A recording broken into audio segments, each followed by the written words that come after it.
Dicari duit pagi, petang, siang, malam. Manusia ini aneh Bapak Ibu. Kalau ditanya, kenapa kau sibuk cari duit? Untuk makan. Kenapa kau sibuk? Cari makan. Begitu dibawa masuk ke rumah sakit, diperiksa, apa kata dokter? Bapak sakit mah karena tak makan. Kan aneh manusia ini. Dicari duit sampai penuh rekening, bermiliar-miliar, sampai triliun. Lalu kemudian ketika masuk rumah sakit, langsung ditransfer ke dokter spesialis. Duit itu tak sempat dinikmati. Sekaya-kaya orang, makan paling cuman tambuh 3 kali. Kalau sampai tambuh 4 kali, usus bocor. Sekaya-kaya orang, baju paling banyak 3 lapis.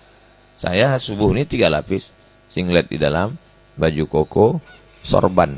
Kalau sampai 4 lapis, demam. Bukan kaya. Hidup ini cuma makan, pakai. Kemanapun kau pergi, hidup ini cuma makan, pakai, makan, pakai, makan, pakai, batuk, mati. Yang kekal abadi mana? Dunia sementara, akhirat selamanya. Tentu bagian lagu nanti beliau. Kalau tak ada beliau, baru saya menyanyi. Orang kaya mati. Ya, cuman karena ada yang aslinya segan saya. Kalau pas di tempat lain tak ada dia, saya gas. Karena ada, tak enak kita kan.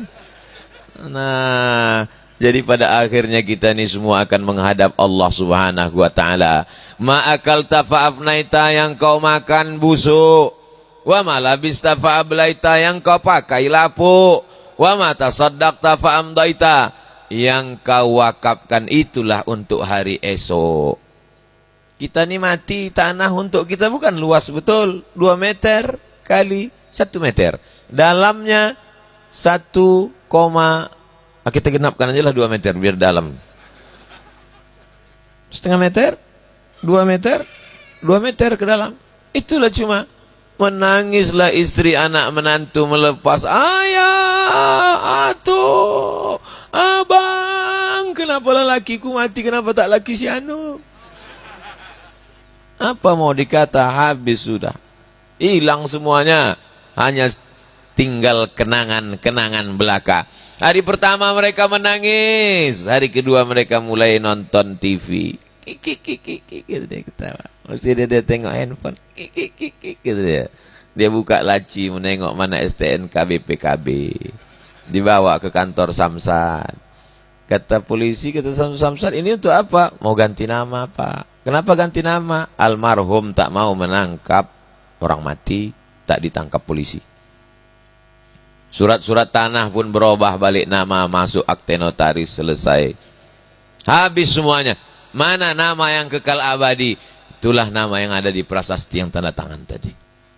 Abdul Somad. Mana dia sekarang? Almarhum. Jamaah yang dimuliakan Allah Subhanahu wa ta'ala. Orang yang cerdas nilai mewakafkan tanah nih. Mau dibeli tak dia kasih? Tidak. Kenapa? Saya tak mau. Karena dia mau ada amal yang mengalir sampai hari kiamat. Subuh, zuhur, asar, maghrib, isya, tahajud, i'tikaf anak-anak 20, 30 hari, 10 hari. Malam baca Quran. Non-stop pahala itu putus. Iya, kalau kita orang baik dimakamkan dekat orang baik. Kebetulan dimakamkan dekat ulama. Lalu lalang orang. Lewat orang di samping makam tu. Assalamualaikum ya ahlad diyar minal mu'minin wa inna insyaallah bikum lahiqun yarhamullahul mustaqdimin wal mustaakhirin nas'alullah lana walakumul afiyah al-fatihah. Itu untungnya kalau kita meninggal dekat ulama. Coba kalau dekat koruptor. Kubur siapa tu? Mampus ya. Kena juga kita sikit-sikit. Makanya kan nanti kalau itu tak ulama, mudah-mudahan. Kalau saya meninggal kebetulan pas jadwal di kota Palembang, tolong makamkan saya di pemakaman dekat makam para habaib. Biar supaya pas orang ziarah kubro, ramai orang. Ada keluarga orang berkirim-kirim doa, dapat juga Abdul Somad. Ada keluarga orang berkirim pempek, dapat kita pahalanya. Itulah untungnya dekat dengan orang baik-baik. Pandang ke kanan, Ustadz Dery Sulaiman. Pandang ke kanan, Habib Mahdi bin Syihab. Pandang ke kanan, Ustadz Kemas Ali, Kemal. Kemal itu artinya sempurna. Tak ada yang lebih sempurna dari Ustadz Ali ini lagi. Pandang ke kiri, Pak Wali. Belakang jangan tengok lagi. Anggota dewan hadir, ketua hadir. Datang pula mereka subuh berjamaah. Bayangkan itu. Ini kadang baru jadi RT udah tak sembahyang subuh. Ilaha illallah. Mohon maaf Pak RT, jangan tersinggung. Yang saya maksudkan ini itu tempat-tempat lain, entah di mana lah itu. Yang udah mati orangnya. Tapi hari ini luar biasa. Tadi sebelum terlambat pula kami datang. Saya terus terang sudah bangun, saya jam 4 udah duduk saya menunggu. Habis itu saya tanya, jam berapa subuh? Udah azan Pak Ustaz. Hah?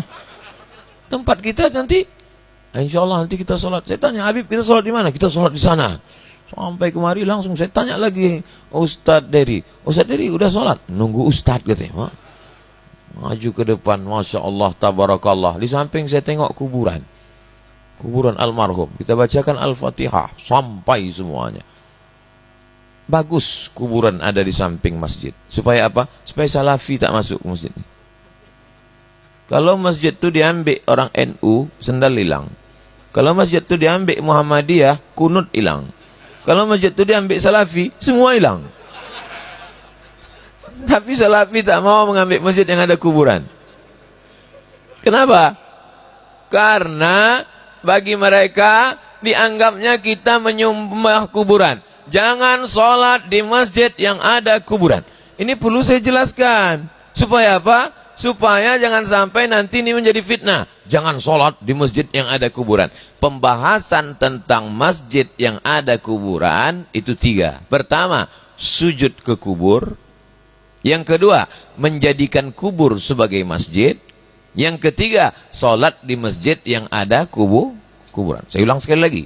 Sujud ke kubur, menjadikan masjid sebagai kubur, sholat di masjid yang ada kuburan. Ini memang pembahasannya agak jelimet. Orang yang udah makan pun kadang susah memahaminya, apalagi yang belum sarapan. Pertama, sujud ke kubur.